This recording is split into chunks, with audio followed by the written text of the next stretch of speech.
रामाय रामभद्राय रामचंद्राय वेधसे रघुनाथाय नाथाय सीताया पते नमः। भक्तों, भागवत जी की कथा में भक्तराज प्रहलाद का प्रसंग आगे सुनाते हैं। गुरुदेव गुरुकुल से जाते हैं बाजार के लिए। तभी प्रहलाद जी भगवान की महिमा गुरुकुल के विद्यार्थियों से बताते हैं। प्रहलाद की शिक्षा से प्रेरित होकर प्रहलाद और सभी गुरुकुल के बालक विद्यार्थी भगवान के संकीर्तन में मस्त हो जाते हैं। भगवान के गुणानुवाद जोर जोर से गाकर नाच रहे हैं। तभी गुरुदेव विद्यालय लौटते हैं और गुरुकुल का यह वातावरण देखकर वो चकित रह जाते हैं। दौड़कर हिरण्यकश्यप के पास जाते हैं और बताते हैं कि महाराज, प्रहलाद ने तो सभी विद्यार्थियों की बुद्धि पलट कर रख दी, विद्यालय का वातावरण ही परिवर्तित कर दिया है। पूरे विद्यालय का वातावरण उसने भक्तिमय बना दिया है। अब हिरण्यकश्यप तलवार लेकर दौड़ा, विद्यालय आया और प्रहलाद से बोला, हे दुर्विनीत मंदात्म कुलभेद कराधनम तस्मे भीत वन मूढ़ शासनम किंबलो त्यगाह। हिरण्यकश्यप कहता है, अरे मूर्ख प्रहलाद, तुम बड़े ही अवज्ञाकारी हो। तुम तो नीच हो ही। हमारे राक्षस कुल के बालकों की भी बुद्धि भ्रमित करके उनमें भेद डाल रहे हो, उनमें फूट डाल रहे हो। तुमने मेरी आज्ञा का घोर उल्लंघन किया है, इसलिए मैं आज तुम्हें यमलोक पहुंचाकर मानूंगा। देखो मैं तुम्हें क्या मजा चखाता हूं।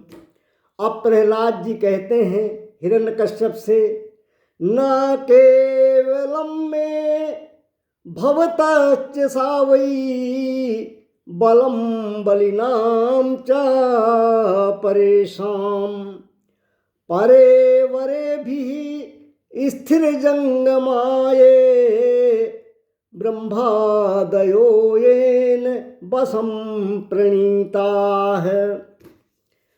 प्रहलाद जी कहते हैं कि हे पिताजी, आपके पास तो केवल ब्रह्मा जी के ही वरदान का बल है और मेरे प्रभु तो ऐसे हैं जो ब्रह्मा जी को भी बल देते हैं और ब्रह्मा जी को वर देते हैं। मेरे प्रभु की कृपा से ही ब्रह्मा जी इस अखिल सृष्टि की रचना करते हैं। मेरे प्रभु तो ब्रह्मा जी को भी बनाने वाले हैं। संसार में जितने भी चर अचर प्राणी हैं उनमें भगवान का ही दिया हुआ बल है। उन्हीं प्रभु का दिया हुआ बल आप में भी है। हिरण्यकश्यप ने कहा कि मूर्ख, तेरा भगवान सबको बल देता है तो मेरे सामने क्यों नहीं आता है? बोल, कहाँ है तेरा भगवान? तो प्रहलाद जी कहते हैं कि हरि व्यापक सर्वत्र समाना प्रेमित प्रगट हो ही मैं जाना। देश काल दिस विधि सहु माही कहु सो कहाँ जहाँ प्रभु नाही। अग जग माय सब रहित विरागी प्रेमित प्रभु प्रगट ही जिमियागी। प्रहलाद जी कहते हैं कि भगवान कण कण में व्याप्त है, भगवान प्रत्येक जगह है, भगवान आपके अंदर है, मेरे अंदर है, रोम रोम में भगवान है हर प्राणी के।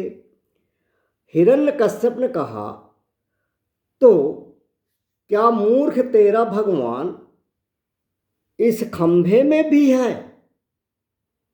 प्रहलाद जी बोलते हैं कि पिताजी, जब भगवान कण कण में हैं तो निश्चित रूप से इस खंभे में भी हैं। तब हिरण्यकश्यप बोला, मैं अभी तलवार से तेरा सिर धड़ से अलग कर देता हूँ, देखता हूँ तेरा भगवान तुझे बचाने आता है कि नहीं, और अगर आता है तो कैसे बचाता है। ऐसा कहकर प्रहलाद जी ने कहा कि ठीक है पिताजी, आपकी आज्ञा सिरोधार्य है, आप मेरा सिर धड़ से अलग कर दीजिए। हिरण्यकश्यप जब बार बार झिड़कियां दे रहा था तो प्रहलाद जी सिर झुकाए खड़े हैं और भगवान का ध्यान कर रहे हैं, हाथ जोड़े हुए हैं। अब क्रोध के मारे हिरण्यकश्यप अपने को रोक न पाया और अपने सिंहासन से कूदा, खंभे पर एक घूंसा मारा। हिरण्यकश्यप के घूंसे से खंभा टूट गया और खंभे से एक जोर का धमाका हुआ, और जैसे ही जोर का धमाका हुआ तो भगवान नृसिंह जी प्रकट हो गए। बोलिए नृसिंह भगवान की जय। सत्यम विधातुम निज भृत्य भासितम